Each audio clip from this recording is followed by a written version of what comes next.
Worlds are colliding, and we are badly in need of a game because some of these manufactured sports radio, sports media topics are already getting super tired. But we're only 10 days away, and we will talk about the AP Top 25 poll. It's the highest preseason ranking in the history of the University of Utah at number 14. It's the first time that they're ranked in the AP Top 25 poll since 2011, at least in the preseason. Now, several seasons after, I believe three or four seasons between 2011 and 2019, Utah has finished ranked after not starting the season ranked. And a lot of conversation about what this could mean because, look, I'll just tell you right off the bat, in my personal opinion, I don't think there's anything more overrated than the AP Top 25 poll, okay? But here's the thing. It's not irrelevant because in order to finish ranked pretty high, it certainly helps to start the season ranked pretty high. 13 of the last 19 national champs have been ranked number one, okay? So Clemson, for the first time in program history, is ranked number one, obviously with Trevor Lawrence and what they have coming back offensively. They're going to be awesome, okay? 52 of 62 first-place votes go to Clemson. Alabama got the other 10. Here's the other crazy thing. It's the first time in 5 years that Alabama hasn't started the season ranked number one. So, uncharted territory for them. USC unranked for the first time since 2001, which was Pete Carroll's first season. So, well, again, while I find it completely irrelevant and always have, I should say, while I find it completely overrated, it's not irrelevant. That's the best way to put it. Now, for the last 8 years, at least one, and sometimes two schools that have been ranked in the preseason top 10 have finished the season unranked. So there will be a couple of names that are on this list, a couple of schools that are on this list that fall flat on their face and finish the season unranked. As we talked about, even though the University of Utah several times at the start of the season out of the top 25, they've been able to play their way back in. So starting at 14, I mean, you can pontificate and debate whether or not that's too high or whether or not that's too low. I don't care. I just don't think it matters. I think it's right in their neighborhood, if that makes sense. I think you could make an argument, and, we've seen a lot of people, a lot of very smart, reputable college football voters vote the University of Utah in the top 10, as high as maybe 6. And at 14, I don't think it's that far of a cry from where they probably exist. So let's say they're the 8th best team in the country.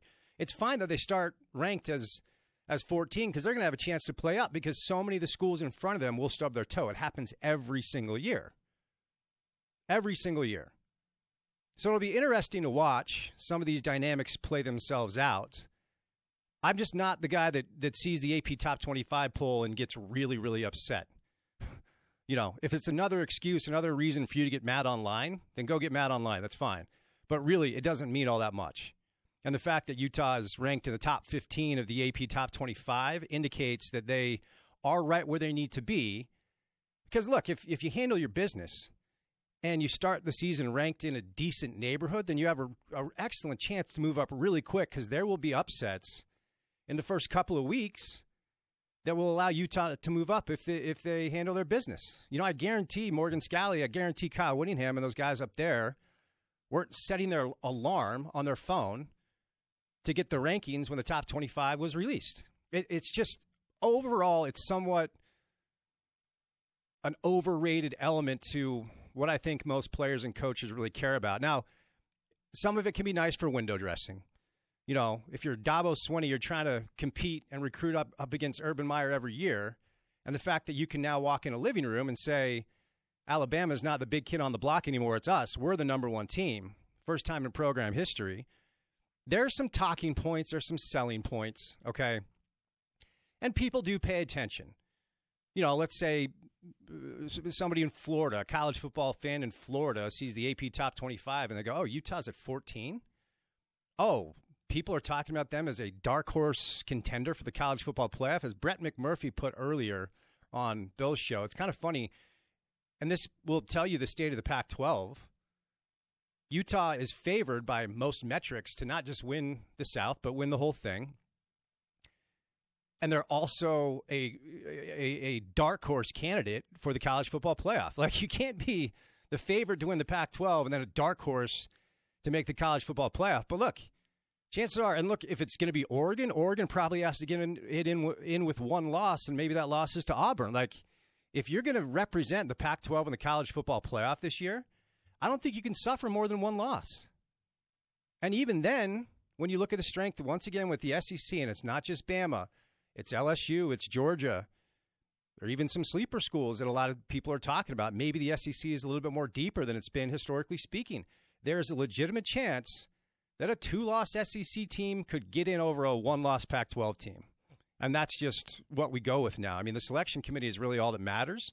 So when it comes to the top 25 poll and what we saw this morning and how people are debating it left and right, it's more just for preseason fodder. It's enjoyable to talk about.